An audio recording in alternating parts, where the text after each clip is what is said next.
Today is February the 18th, 2012. I'm Richard Litov, and I have the honor and the privilege to interview George Weigele about his experiences during World War II. Where were you born? Brooklyn. Where? Brooklyn. And what's your date of birth? 4/23/20. And how did you come to join the United States Army? They took me in as a draftee. Okay? And I was drafted. And do you remember the date? January 28th, 1942. And where did they send you to basic?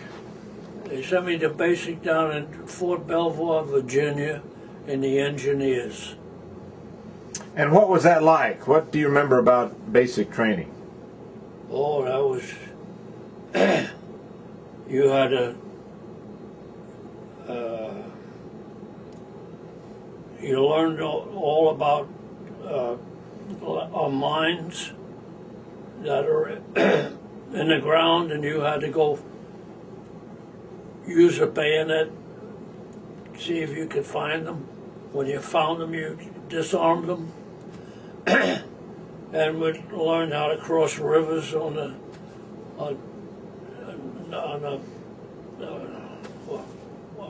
I say boat, but it wasn't a boat. I forgot what you call it. We had to learn to cross rivers and get them set up so that the Army could cross. Okay? That's what we did as engineers. And we used a lot of explosives, blowing up trees to cross the road, so to go across the road, stop a tank, stuff like that. It was pretty busy doing all that kind of stuff. Yeah.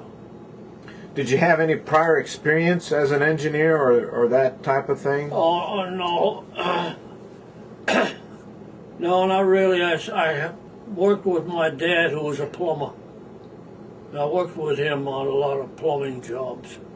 So that's the only experience that I ever had in that kind of stuff. Yeah. Well, after basic, where did you go next? After basic, that's when I was sent to Iceland. From basic training to Iceland. And what was your first impression when you arrived in Iceland? First impression is that you could arrive at 2, 3 o'clock in the morning and it was still daylight when I got up there. It's daylight all through the spring and the summer and fall. Daylight 24 hours a day. And that surprised me. And you had to close your curtains so you could sleep at night. It was daylight all the time. In the wintertime, it's only 4 hours of daylight. That's 10 in the morning till 2 in the afternoon. And the rest of the time it's dark. Yeah. So what did they have you do up there at Iceland? Building the huts and working on the roads.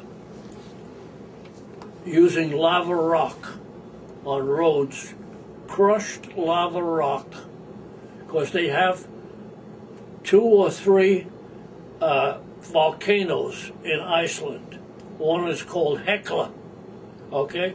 And when it overflow, people up there would take the overflow of lava, break it all up and use it for roads, build roads. But we had to build huts because we were the first ones from the division, 5th Division, to go up there and get it started.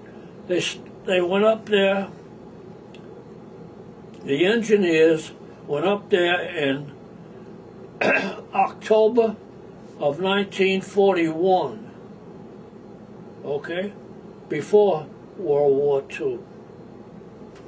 And they had to build the huts so that the rest of the division could be sent up, Signal Corps, Quartermaster, or whatever. And they sent them up there, and we had to build the huts so they had a place to live. And what was the importance of selecting that location and Iceland? Iceland is about 300 miles from Greenland, okay? You're only about, you're about 700 miles from Norway. Norway was already taken over by the Germans. And we went up, the 5th Division went up there to scatter around, and if the Germans decided to come from Norway and try to take over Iceland, we were there to fight them, okay? And but they never did come over. They'd send over a recon plane, and evidently they were taking pictures of the island to see if any more were sent up there, and they'd return to Norway. How often would those recon flights occur? Oh, you'd get them about once a week. Yeah. Right. And so was it pretty hard labor there, building in the cold? Oh, yeah. Yeah, it was pretty hard. It's surprising that we even poured concrete in the middle of the winter, which you'd have to build fires on it's the flooring, okay? You had to build fires in the corners and keep them up all night long, all day long, so that they wouldn't harden too soon, and then they'd crack. So you had to keep them a little warm, not really warm, but keep them from getting frozen, okay? And that's what we did. We poured the concrete, and then, so even in the book it'll show you them pouring concrete. And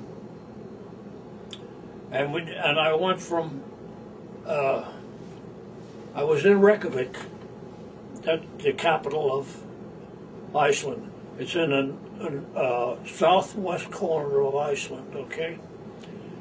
And my company was sent up to Akureyri in the northern part of the island, just about 5 or 6 miles from Arctic Circle, okay? They were sent up there to that. Other companies were sent to other places in the island all around. And I was assigned to that company up there, a company up in Iceland, in Akureyri.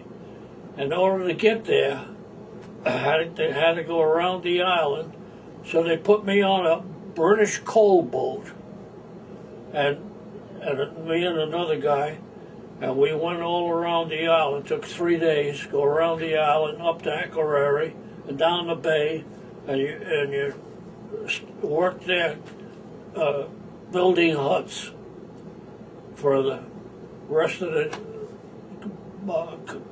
outfit to come up there, signal, quartermaster, whatever they were, as part of the division, all 5th Division. So where would the materials come from? The cement, and I assume these are wood structures? Came by boat from the States. And the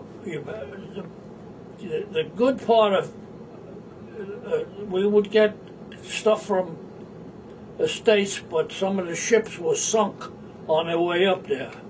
They come up on a convoy, and the U-boats were all over the North Atlantic. And they sank a lot of ships. They sank some ships that were full of troops. All got drowned. And so we get some of our material, cement, and like I say, I went around the island on this British coal boat and joined my outfit up there in Akureyri. Did you have any free time? And if you did, what would you do? If I had what? Any free time? Any free time? Really, it was very little free time. You just sit on your bunk and read, write a letter. Sometimes we knew letters should be coming in, but they got sunk with the boats. Yeah. They say that, I've read, I didn't know this for sure. They say that in the North Atlantic, they sunk over 400 boats. Troop ships, cargo ships, U-boats all along the Atlantic, German U-boats. And they come in up the wolf pack from here, there, and all over, and they fire torpedoes at the boats, sink them. Over 400 of them got shot at and killed. So how long were you in Iceland?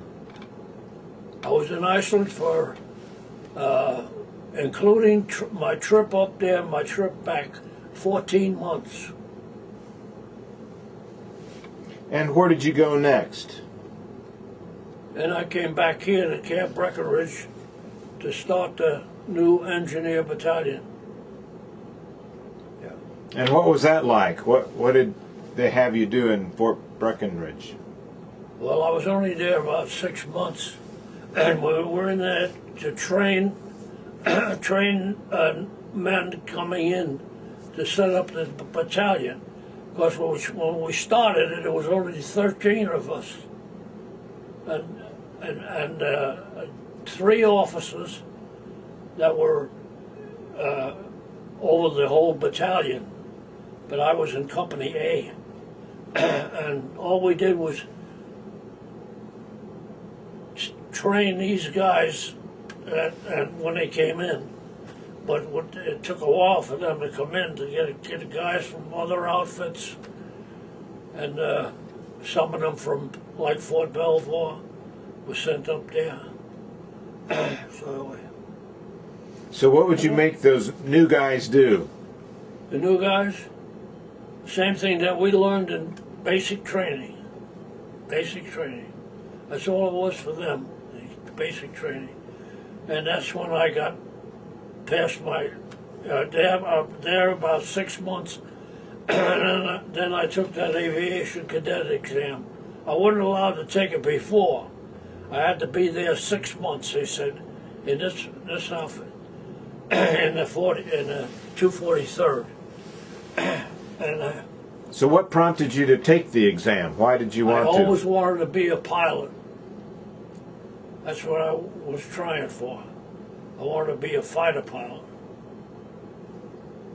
But I never got to that point. I wasn't there that long. When they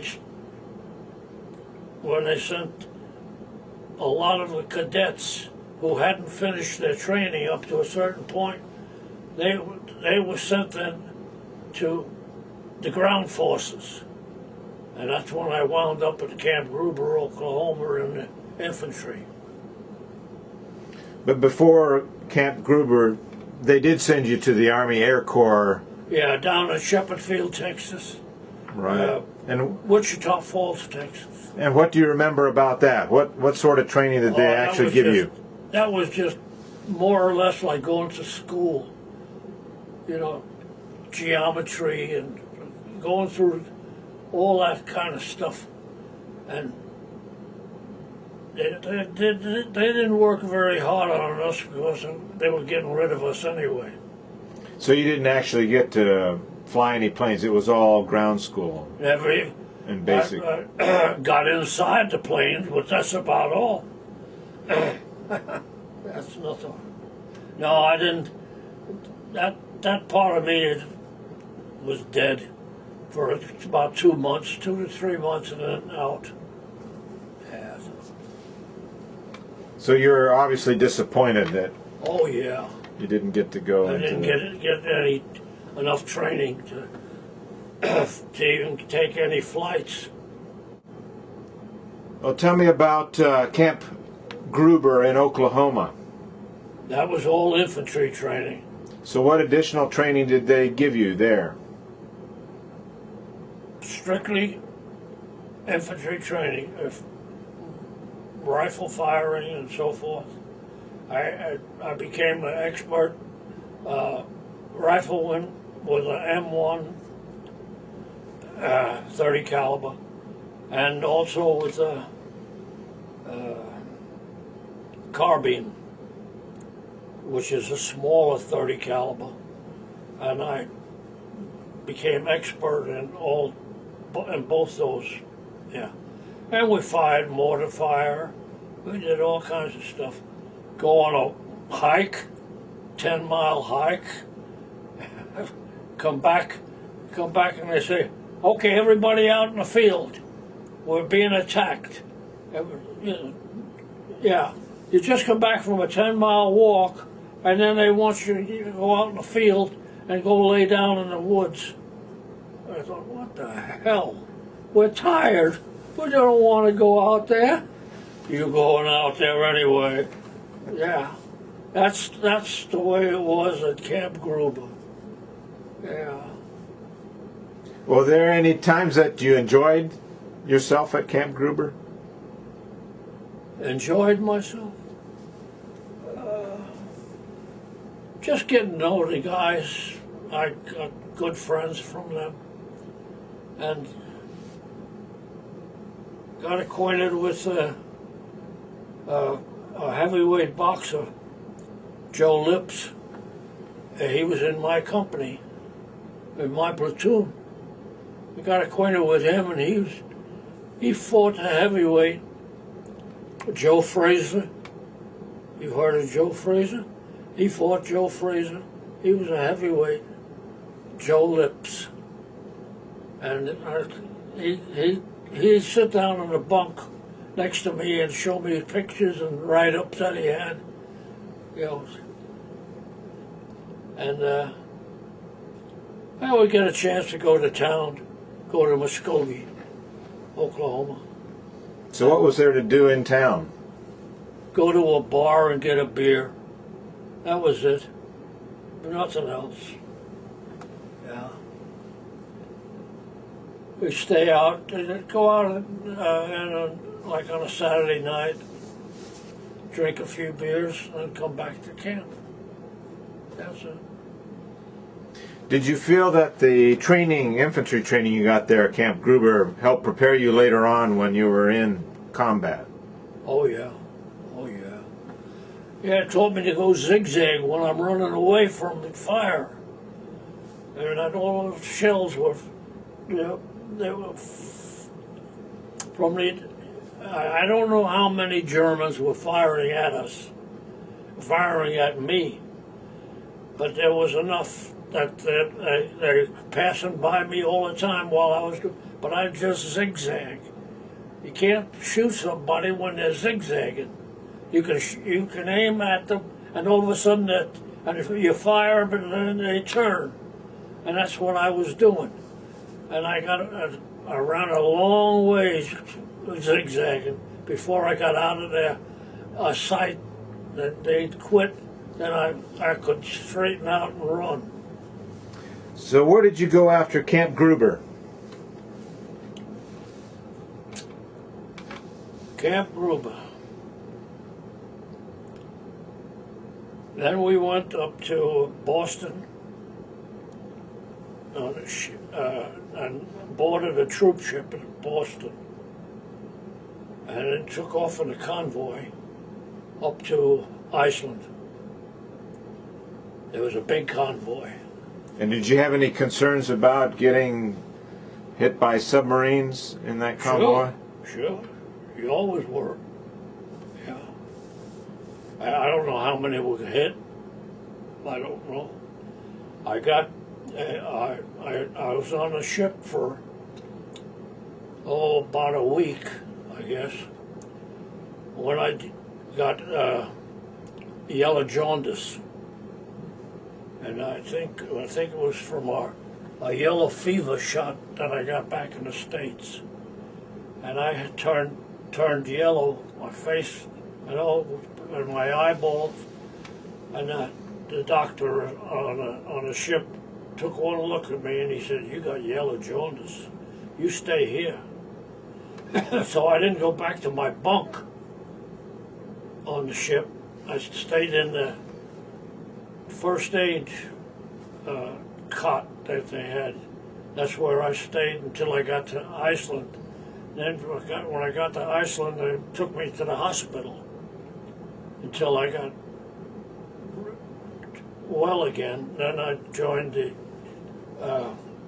5th Division. And then I went up by boat, a British coal boat up around Akerary, and joined my company up there. That was it. And then from there, where did you go next? Next, see, that's when we got 13 men, 13 non-coms were picked from each company, and we boarded a ship out of Reykjavik and came back to the States. We went from New York all the way down the East Coast until we got to Florida, and then turned east across the through the Straits of Gibraltar into the Mediterranean, and then up to Marseille, France. And then in Marseille, France, we got on trucks and trains and went to the front lines up in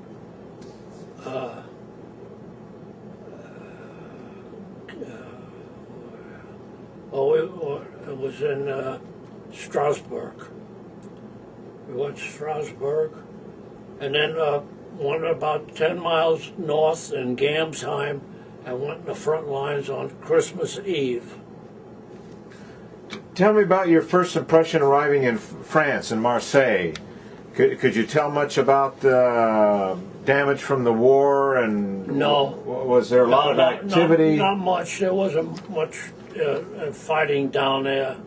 It was mostly the Senegalese from northern Africa were part of the French army, and they were the ones that were doing the fighting down there, but it was already gone, okay, when I got there. But the first thing that hit me was seeing a girl and a guy walking down the street in Marseille, a black soldier and a white girl. And that hit me, because we weren't at that time, we weren't black and whites mixing. Here was a black guy, soldier walking down the street, French soldier, walking down the street with a white gal. And that hit me right then and there. Yeah. Then we set up camp with pup tents. Each soldier gets half a pup tent. Okay? So then two guys can get together and make that one big pup tent, or small one anyway. And that's where we lived there for about a week or two, and then we went to the front lines. Could you see a lot of supplies and armaments coming into Marseille? Did it look like it was a busy port, or what was going on? No. I didn't see much of that. And what was the travel like when you went to the front lines? Could you see any damage from the war? Or? Oh, yeah. We went through Lyon in France. I remember that one real well. We were on the train, the boxcars, okay? They call them 40 and 8s. Did you ever hear of 40 and 8s? Okay, so it takes 40 men or 8 horses. That came from World War I. Okay? We was on that train, and in a boxcar, and it was stopped on a bridge in Lyon, France. Stopped on a bridge, but it was cold. We were cold. It was, you know, you're in a boxcar, that's all. So we got on top of this bridge and stopped. And looking down, they were repairing the bridge because it had been shot up. They were repairing the bridge, but they had a wheelbarrow down there, a big iron wheelbarrow. So I jumped off the train, got the damn wheelbarrow, put it on the train, and we tore some of the wood off the inside of the boxcar and made a fire in the wheelbarrow. So I went and stole a wheelbarrow from the French. We was able to keep a little warm, but that was crazy. And then we went on straight on to Strasbourg. So what did they tell you to expect at the front line? Did you have any idea? No. You know damn well they're going to be shooting at you. They're firing shells over. They were on the other side of the Rhine River. See, we were on... Strasbourg is right on the Rhine River. And they were across the Rhine River on the other side and firing mortar shells and artillery across into the where we were living. But we slept outside, cold winter, a lot of that. A lot of, let's get the hell out of here because they're sending artillery shells into this town. So we got out of the town and went to someplace else. So that's the way we lived. So what was your assignment that they gave you once you reached the front line? All I had was a squad. I was a sergeant. I had a squad. And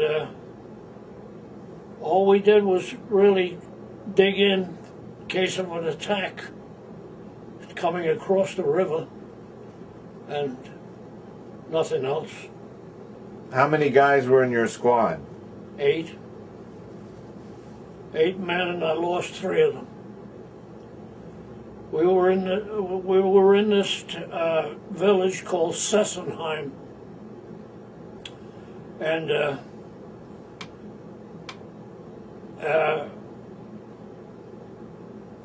we went through. We went to house and house fighting. Okay, and two men from my squad, and myself and another one, and all my men were scattered out. They went to different houses and to see if there was any Germans in there. And my part was, I would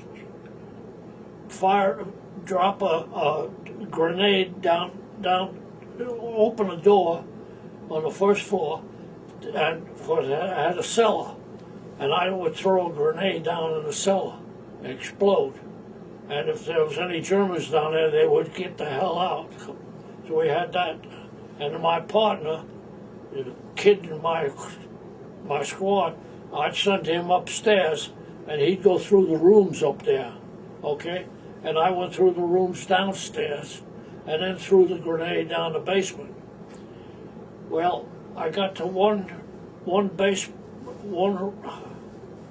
house. There were. I had a funny feeling there was something wrong. And I felt that it was behind the door of the cellar. So I fired 2 shots through the door. A guy moaned and groaned and fell down the stairs. There was a German soldier standing behind that door. If I'd have opened that door, I was a dead man. I was the only one I ever fired through it, the only one that I ever felt that there was anybody behind the door. Otherwise, I kept throwing grenades. And then finally we settled down for the night, and out in the field came a lot of noise. There was tanks, German tanks, coming through the field, but it was in a time of the year where it gets fogged up, you know, from the heat of the ground and the air. It gets fogged up and you couldn't see them coming out. But they were coming out tanks, and they were coming out way behind where we were staying in a home. And then they came and attacked us at 6 o'clock in the morning. They came down the street, Tiger tanks and Panther tanks. And that's when we had to get the hell out of there. And then we had that, before that we had that attack that I ran across the field. Yeah.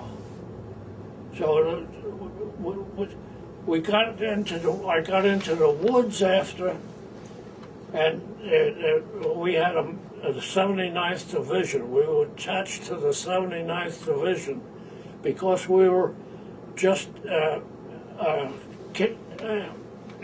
infantry, and they wanted we go into the woods, and the tanks coming down the woods were American tanks from the 79th Division, okay, which we were attached to. We were called Task Force Linden, named after our Brigadier General, Task Force Linden. And that's when we got out of there too, through the woods. Yeah. But initially, when the Germans came through in the fog, they had tanks, but you didn't have tanks. You couldn't see the artillery. They had infantry too, but you couldn't see or hear them. You heard just tanks. Mm-hmm. But did you have any tanks or anti-tank guns, or it was just infantrymen? We had 2 anti-tanks with us. They were parked across the street from us, okay?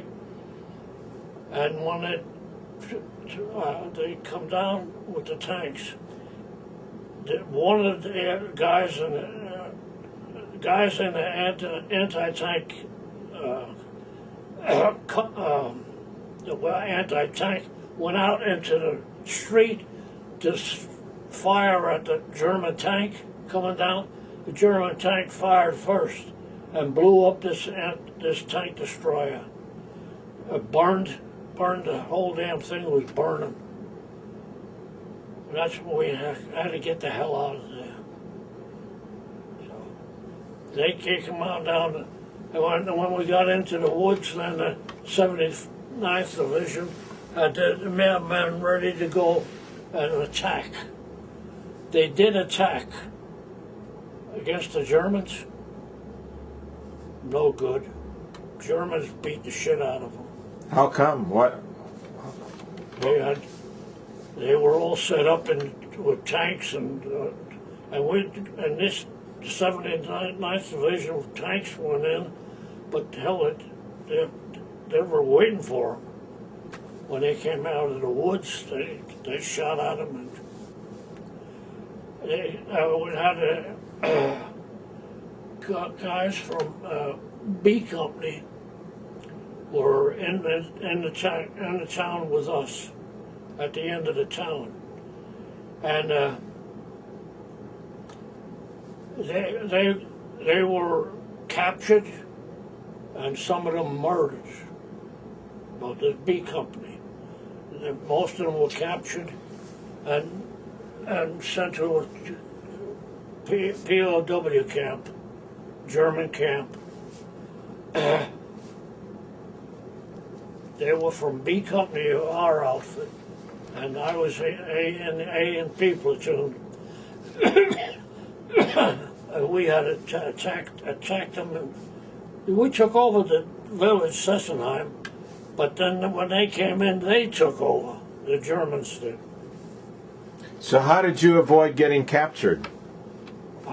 Running across the field. Not on the Bronze Star thing. This was another time. I run across the field and I was doing a zigzagging again. And they were firing at me. How the hell they ever missed me, I don't know. I was lucky. So how many guys were with you running across the field to get away from the Germans at that time? It wasn't the rest of my squad. I left my squad with the lieutenant, and I started across the field. Okay. They fired. The one tank, German tank, came down and fired right into the building that we were in.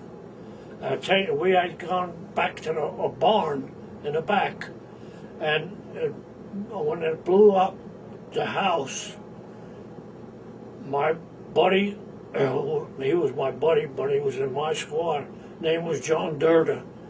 He was in one room in the front of the house, and McMullen, another one, was in the other room, and they both got killed. They fired a shell from an 88 shell from a Panther tank, and burned the building. John Durda got killed, McMullen got killed, and a month later, my lieutenant said to me, he said, we were in a holding position, okay, in the mountains. This was a month after Sessenheim. And my lieutenant says, how about you coming with me back to Sessenheim, because we're missing one man. Whatever happened, we didn't know. And so I went over there, and I went to see if I could find Durda, but he was under all the rubble. And all I could get was his trench knife and his helmet, because they were steel and didn't burn, okay? Evidently he burned up in the house. McMullen got him out, and he was all shot up, and got him into the barn. And when we had to get the hell out of there, McMullen was lying there dying. He was dying. And he looked at me and he said, "You're not going to leave me, are you?" I couldn't say anything. I just left. Okay? Then we got out into the woods and the zigzagging and all this shit. So when we went back then, the lieutenant and I, all right? That's when we found the trench knife and the helmet. Okay? And we found out that the French had already taken McMullen and buried him. Okay? And so we, lieutenant and I, went out in the field, roaming around, and we found the guy that we were sent to find. His name was Four, and he had been laying in that field for that whole month. In that cold weather, preserved him pretty good, but he had maggots all over his body. So we got the French to bury him. Then we went back to our outfit. But that was it. Oh, I hated to see that kid with magnets crawl all over his body. Tell me of the previous encounter in Sessenheim when you were attacked, or you and your squad, and you ended up getting a Bronze Star. How did that start? How did that start? Well, they were coming down, putting attacks, but we had time enough to get the hell out, okay? And our group, we knew that this was the second time in Sessenheim, we knew that they had a squad from A Company, I think, a platoon from A Company that was nearby that I had to get to. And we wanted them to help us because the Germans were coming in and attacking us. This was the second time. I mean, the first time that they came in. And that's when they didn't bring many tanks. They had a lot of men, and I ran across that rim field again for the first time, and I contacted that platoon, and they went on. I got them to go on a flank rather than join us and have a frontal attack. Okay, so I got that group to go on the side and flank them. So they were getting hit. Germans were getting hit from the front and from the flank, and we was able to. They took off. They were getting hit too hard. Then we went back second time. So what did you hit them with? What armaments and equipment did you have to fight them off? Bazookas for tanks, and regular. I carried a carbine. Always carried a carbine because it was light, 7 pounds, compared to about 9 pounds for an M1 rifle. And I carried that. And I stayed with that group, and we attacked on the flank. And we stopped them. They took off, went back wherever they came from. It was, Sessenheim was always a big write-up in the paper about Sessenheim. And any time I get a magazine or something, it'll be about Sessenheim. That was a big battle for that damn little old village. So what do you recollect for you the challenge was racing across that open field under fire? Why did I? Or describe running across that field while being fired upon. You want to get across the field to get away from the town, okay? And when I started out, they fired at me, missed, and I thought, hey, I learned how in the engineers that you're going away from somebody firing at you, you zigzag, because if you go straight, they can line you up and fire you, hit you in the back. But if you're going zigzag, you make a turn about the time they're firing at you at that point, and you're over here now. That's the way I did it. I zigzag. But it took me a long time to get away from there doing that. If I'd have gone straight, I could have got away faster, but I couldn't do it. I'd have been killed. Yeah. So that was it. Did you get enough? After Sessenheim, where did you go next? At Sessenheim, we went down to Drusenheim, okay? And I was sent down there. The lieutenant took me down to Drusenheim, but they were being shelled quite a bit by the Germans from across the river. And he had me stay at the end of the woods area before you get into town.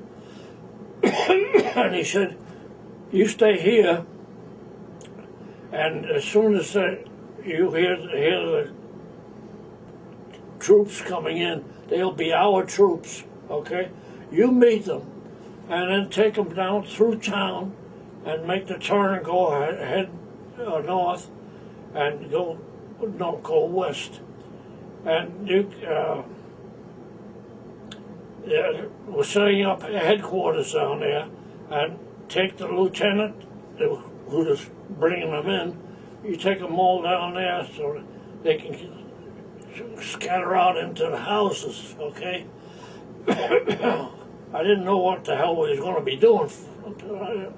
And finally, we gathered all the guys together, and we walked up to Haguenau. Haguenau is where, if you saw the Band of Brothers, where the 101st went up to Haguenau. Okay, we walked 10 miles from Drusenheim to Haguenau at night, colder than hell, carrying all our ammo and everything. And we got to Haguenau, and we would set up a front line on the Motor River, okay? One side of the Motor River. The Germans knew that we left, so they came in and set up there in the houses across the river, across the Motor River. And that's where the Band of Brothers went across the river, got shot up, came back on a boat. Remember that? That's when the 101st came and relieved us. And we went back into France and met we were only the infantry that went over to France. The whole division was still over there in Camp Gruber. Now finally they arrived in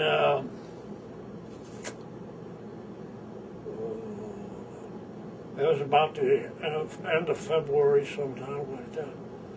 And then we were gathered it all together as a division, and then went up to the 42nd Division instead of Task Force Linden. We went up into the mountains, Heart Mountains, and set up there. What was the reason that your group, a small group of you, left Camp Gruber and left the others behind and went into the front lines? Well, it was getting the shit kicked out of us at Bastogne, part of it Bastogne, and they just sent the infantry up.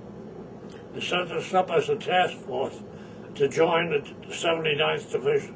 Okay? So how many of you approximately left Camp Gruber to go up to the front line as a Well, it was it'd be hard to tell. You got about 8 men in a squad, and you got about 4 squads to a platoon. That's 32. I don't know, a few hundred. I couldn't count them. So a few hundred went to the front, and how many more were left behind? Quite a bit more, the majority. The whole rest of the division. That's the quartermaster, signal corps, whatever, all of them. They came over later. It was the end of February or early March when they came over. So when you all got together, then we went up in the mountains. Heart Mountains as a division. And what did you do up in the Hearts Mountains? Well, it was on one side of the mountain. We were set up, okay, and to fight if when it's necessary. But that mountain went down in a valley, and in the valley was a village, and a little creek running through the village. On the other side of the mountain, there's another mountain set up. The other side of the mountain was the Germans, okay? And we were set up with mortars and some small artillery, okay, in the mountain, on our side of the mountain. And my company commander said, take a truck and all the ammo you can carry on the truck and take it down into the town, okay? So I go down this, come out of there and go down the street, or not a street, it was a road. I get to the end of the road, and that's where I was supposed to turn left and then go across near the river, okay, into the town. I can't remember the name of the town. He said, take this ammo down there so that they can fire. We're going to have a 15-minute time at 6 o'clock at night, and we're going to fire every artillery shell we got and every mortar shell. So I want you to take a truck down with all replacement ammo, okay? Okay, so a guy named Weigele drives the truck, and I go with him, and we get down just before we can make a left turn. Right at the edge of the woods was 2 MPs, okay? And he said, whoa, you can't go down that road because they're shelling across into that area. You're going to get hit. And I said, I got to get this ammo down there because they're going to run out of ammo. In just a little while, they're going to start fire for 15 minutes. And they won't have any ammo anymore. And the MP said, you're not going down that road. I said, okay.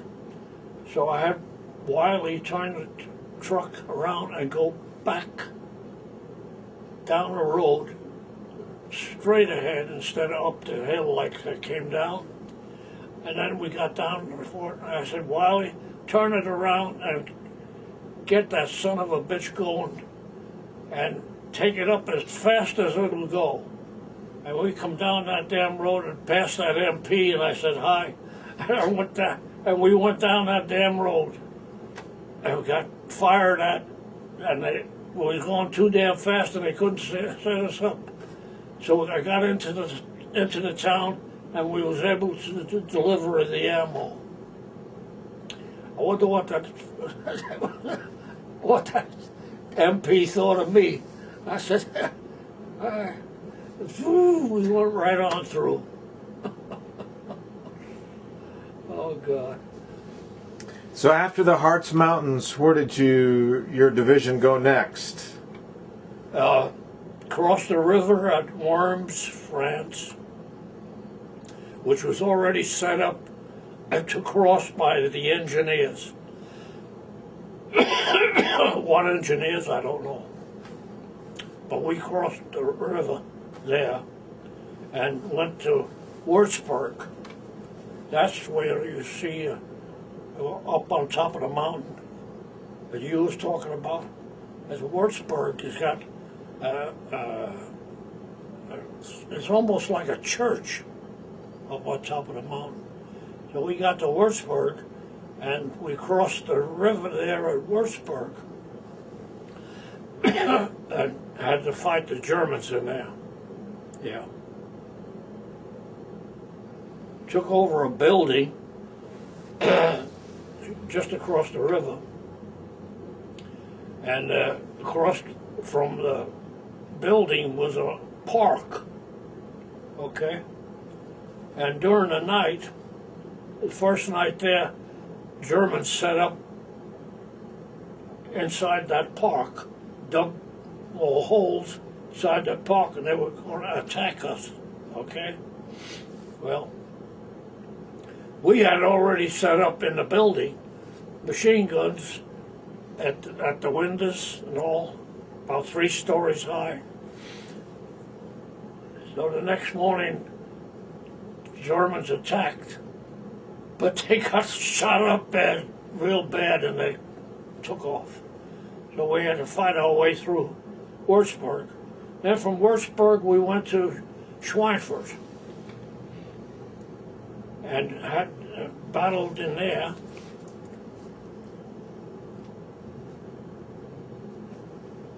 And also there was always little villages all the time. I don't even remember the names of them. From Schweinfurt we went to Nuremberg.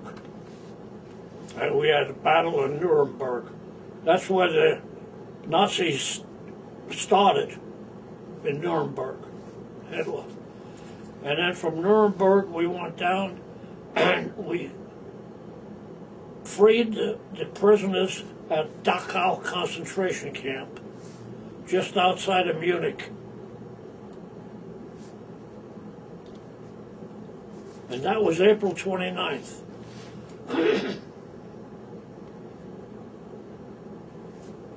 Freed all the guards in Dachau. They know we were coming, so they got the hell out of there and went into Munich. And as I understand it, some of them got rid of their uniforms, put on civvies, so you wouldn't know that they were enemy. So freed the So there was no resistance when you got to Dachau? No. And what do you remember when you first came up? Did you know anything about what Dachau was about before you got there? Knew a little bit, not much. But we talked to a Polish guy. He was a prisoner. We would talk to him and he was crying. And one of my men could speak Polish, and he spoke to him, and he told him he's free now, okay, but he couldn't go. They wouldn't let him out of the prison there. Dachau wouldn't let him out because some of them were carried diseases and everything, and they would they'd go right into Munich and you'd have a mess trying to get them all together. I had to wait to get them shots and everything else because they were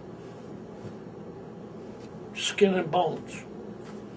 But this Polish one said, it told him he was free. And to him, free, I'm not free, I don't have anything. He's speaking Polish, of course, to this guy. You don't have anything. You don't have a home. You don't have any place to go. That's not free. And he was crying. And you could see them. One of the things that happened at Dachau, some of them tried to get out of Dachau after we got in there, okay? But the fences were wired electrically. 100 of them, about 100, tried to climb the fence to get out, and they were electrocuted. We had to keep them away from there and then find out where the hell the electricity's coming from and take care of that too. Because they didn't want any more than 100 of them, whatever, trying to climb the fence and get the hell out of there. And we had to set them up, got the MPs would line them up to keep them away from the fence. So then we went into Munich. Before that, was there enough doctors or and did you have enough food to help them out to start with? Or? I couldn't tell you because we had to leave and go into Munich. and I couldn't tell you how many. The MPs were the ones that were taking care of them until we got doctors in there. So how much of Dachau did you get to see? Were you able to go inside yourself to look around? Not really. No, I was on a truck outside, talking to them. So you're on the other side of the Yeah. fence. And what could you see? How many of the prisoners were you able to see from there? Oh, I could see 50 or 60 of them at least. And how bad did they look to you? Skin and bones. Oh, they were on the fence. It was pathetic.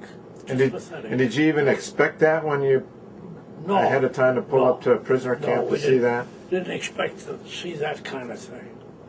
No. I've been to Dachau on a tour, group tour, years ago. My wife and I took the group leader on a tour. I asked him if we were going to go to Dachau. We was in Munich. I asked him, were we going to go to Dachau? He said, no, we did not plan on going to Dachau. But you're going to be here tomorrow. If you want to go, you can go. So he announces on the bus in Munich that George is going to go to Dachau tomorrow. Anybody want to go with him? So I had 20 of them said they wanted to go. So I led the group into Dachau, and that's when I got inside. And they even showed a film in there in English and in German. You could go stay, it was in German first, or you could stay and have the films in English. They just admitted, Germans admitted what they did in Dachau. On that film you could tell. Yeah. Now, when you were there in 1945, how long were you there at Dachau before they assigned you or moved you on to Munich? Were you there for several hours or for several days? A couple hours. A few hours. Yeah.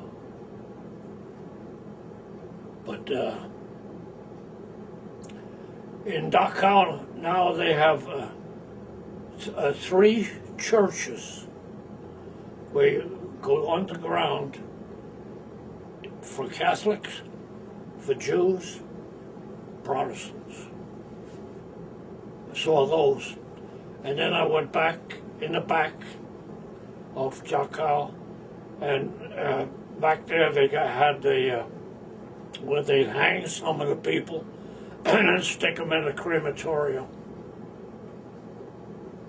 That's us. And they wind up just ashes. Oh, it was terrible. So when they moved your unit into Munich, what was your mission or assignment there? Take over the city, but there was hardly anything. By that time, this was April 29th. By that time, the war was over. We were surrendered. They surrendered in March 8th. Yeah, just another week or two from Dachau. And what was your impression of Munich? Because it was heavily bombed. It was pretty heavily bombed, yeah. Yeah. The only thing they never had is a church. The bombers, there was always, when they bombed Munich, same way with Wurzburg, same way with Nuremberg, they wouldn't hit the church. That's pretty good. The Catholic Church didn't hit them. I was able to go to church. I went to church one day in Munich, and 4 of us went in church, and with our guns and all, and sitting in the back rows. And the priest was talking in German, saying the Mass. And when he said some things, and all the people, German people who went to Mass, they turned around and look at us, sitting there with guns. So it's about the only time I got to go to church. Well, did you get a chance to go other places around Munich? Either officially or unofficially? Oh, unofficially, there was a garden.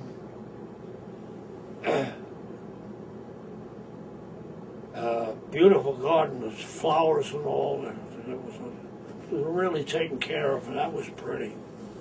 That's not all of Munich that I saw. Yeah. So how did you get around Munich? Did you walk or? Oh, yeah. Yeah, we walked. And how difficult was it to get by because of the rubble and everything else?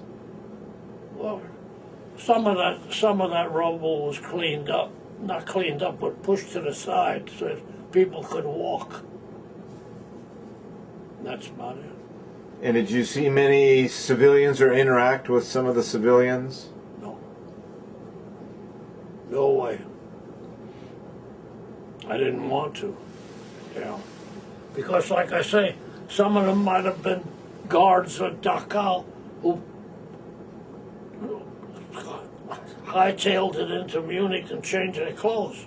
Got their uniform off and put it on civilian clothes, so you wouldn't know whether they were in the German army, the Wehrmacht, called the Wehrmacht. W-E-R-M-A-C-H-T, Wehrmacht. That was the German army infantry.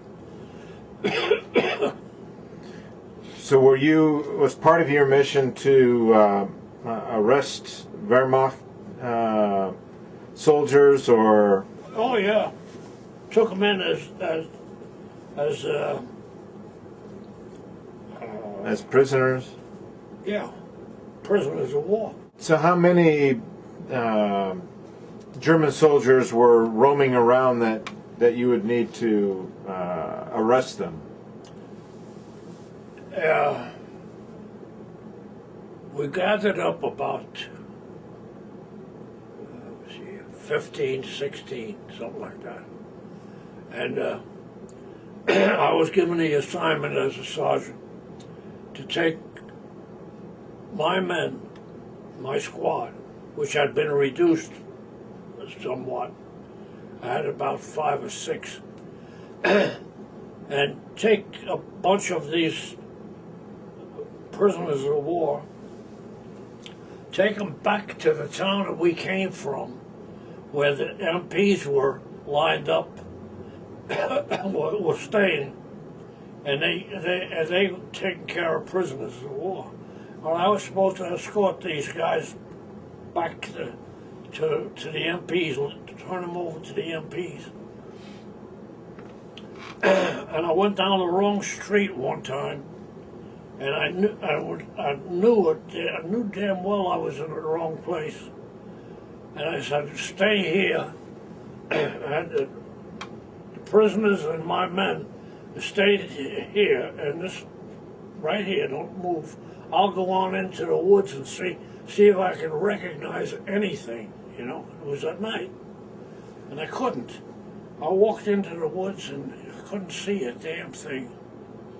So I didn't recognize anything. I just turned around and walked down again. They were glad to see me come back out. I didn't know what the hell I was running into. Then I backed them up. I went ahead the other direction and took them to the MPs. And they took over the prisoners. But they said, you guys just stay with us tonight. Here's a bed for you and all. Because they had it made, MPs did. So we stayed all night, and then the next day they took us back to our outfit. So that's how I got those prisoners. And some of them were from Czechoslovakia, some of them were Polish, and some of them were regular German. So you or your men were able to talk to him a little bit and exchange information? Yeah.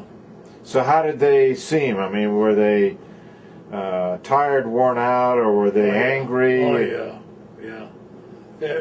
I had them hold in. Some of them could only hold up one or none at all. They couldn't. They were shot up too. That's how we got them to be prisoners, because they were shot up. Yeah. But they could walk. That's the only thing. Were they happy or relieved to be prisoners, or? I don't know whether they were or not. I couldn't tell. They were probably relieved. I would think. What age were they? Were they young, old, middle-aged? They were 25 to 35, somewhere in that area. Yeah. Yeah, they'd been in battle. They were afraid that we would send them over to to fight the Russians.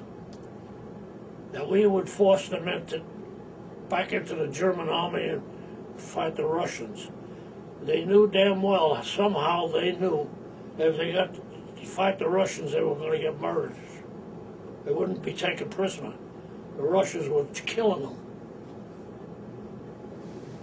They were glad in a way to be prisoner of war American rather than prisoner of war Russia. Yeah. And do you remember where you were when the war was announced to be over and that Germany surrendered? I was on past Munich and just on the borderline of Austria. I could walk a mile and I'd be in Austria. Yeah. And then we moved into Austria as an army of occupation. Was there a lot of celebrating, or what was the response when it was announced that the war was over? We weren't too happy because we were told. We were told that the 42nd Division will probably be sent over to fight the Japanese. Now I know of one division that did get sent over, but I can't remember the number. But they called it off. We didn't have to go. We were a little unhappy about hearing that. We'd have to cross all the way the hell over to Japan, fight in Japan. There was no way. We'd be traveling all the time. Yeah. So what was it like as being part of the occupational force of Germany? What was your assignments then? I wasn't an army of occupation in Germany. I was in Austria. Austria, down there by Zolmsee. That's where I stayed there all the time. And what did they have you do while you were there? We didn't have anything to do. Not a damn thing. Go around, pick up butts, go to sleep in the afternoon, get into bed. Yeah. Yeah, in Brook we stayed at a hotel, a small hotel, a village-type hotel. That's where my squad and a couple other squads stayed. and they had a kitchen. We had a couple of cooks to fix our meals for us. We were finally able to eat good instead of living on K rations. K rations are, they're terrible. So, was there anything to do in those small towns with your free time? No. Nothing. And what was the reaction of the civilians and the Austrians towards the American soldiers? We never talked to them, they never talked to us.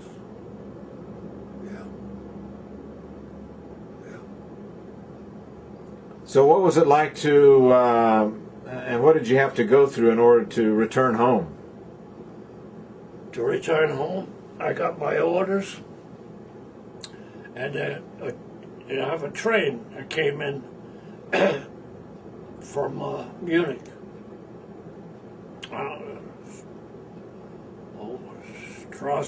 Strasbourg. I get Munich and Strasbourg mixed up. Anyway, I had to board the train, take the train into Strasbourg, and then join this tank destroyer battalion that was being sent home to be deactivated. It was in September that I boarded the train and went to Strasbourg and joined this tank destroyer battalion. And what were the guys like in the tank destroyer battalion? Well, see, most of them were guys like me coming from different outfits, and they're sending the tank destroyer battalion sent home to be deactivated. So they sent the guys who were going to go home from other outfits to come in and become part of that tank destroyer battalion, and just go home and they deactivate the battalion when they got into the States, and the rest of us would go get discharged. Yeah. Well, looking back on your experiences during World War II, how did it later change your life? Well, I guess changing my life is I had to get it. I had been working for the War Department. Okay, I was in New York, stationed in Brooklyn Army Base, and this was before I got in the Army. Okay, I went there about June of 41, and when I got home, I could have gone right into the work as a civil service worker, and I had to have a permanent. What do you call it? Well, anyway. But then I had already met my wife. We were engaged before I went over to France. Okay, we got engaged in '43 before I went to France. She waited for me till I come home, and we got married then in January '46. So we've been married 65 years, 66 years. It's a long time. Yeah. Oh, I just stayed here and and lived with. She and I lived with her parents for a while. What did you do at the War Department before being drafted? I was a clerk typist, okay, which I could do good. But we were in the Brooklyn Army Base where they brought in troop ships, okay? But what the hell they brought? This was before the war started. It was back in 41 before Pearl Harbor. And my job was to provide dry stores, which is, this is food, okay? Canned goods, stuff like that, dried food.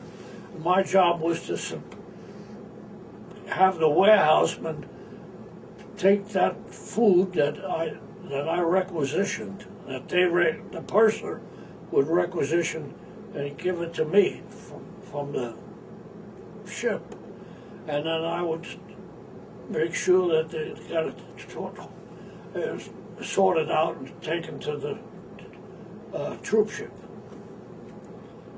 Where the hell it would go, I don't know. But that was my job, to make sure that they got that. I'd go aboard the troop ship and all. And the one troop ship was on the dock. There's four piers.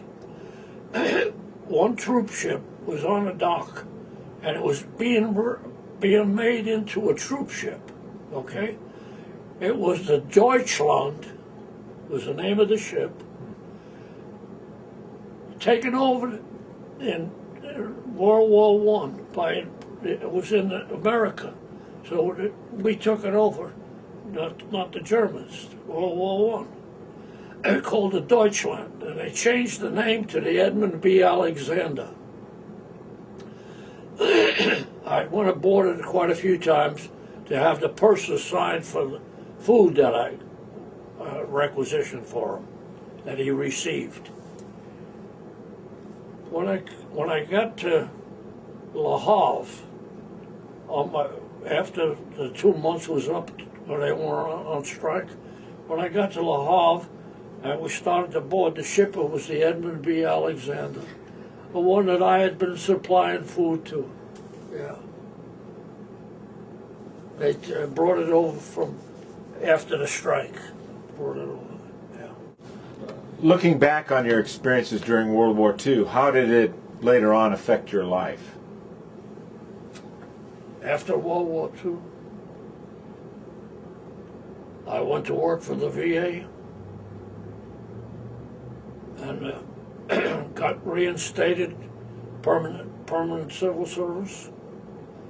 And I was up in Indianapolis, where the main office was for the VA and in Indiana. My job was to supply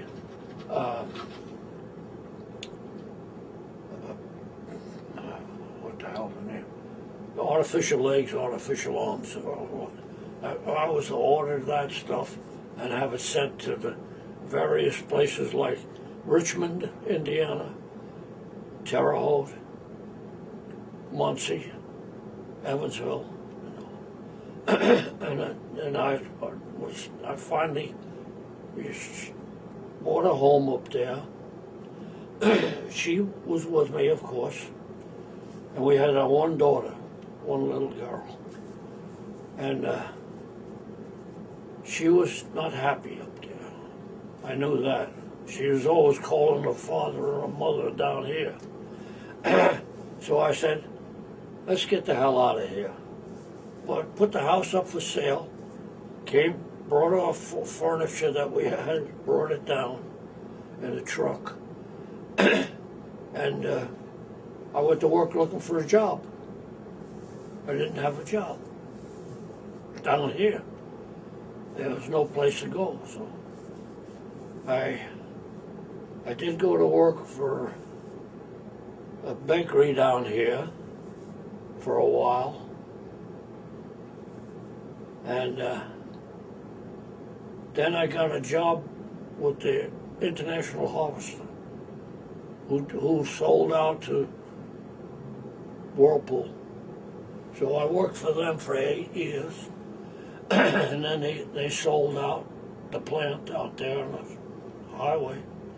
And they sold out to Whirlpool, and I went right over and went to work for Whirlpool. So that's what. And then I worked my way up to head honcho. Yeah. What would you tell the younger generations of today why it's important to remember World War II? Why? I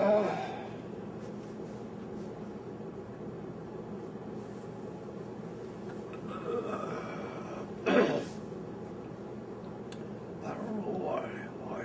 Why would you want to remember it?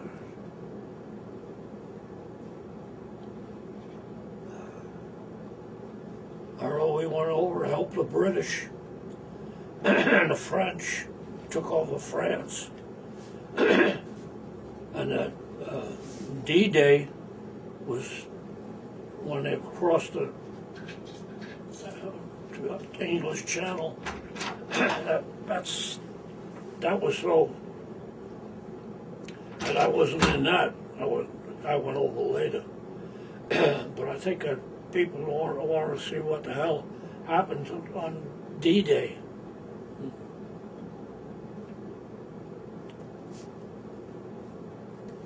Yeah. Should have been a lot of movies on it and all. Well, I want to thank you for sharing your experiences of World War II. It's been an honor and a pleasure. You're welcome. I know Dr. Browning called. Yeah.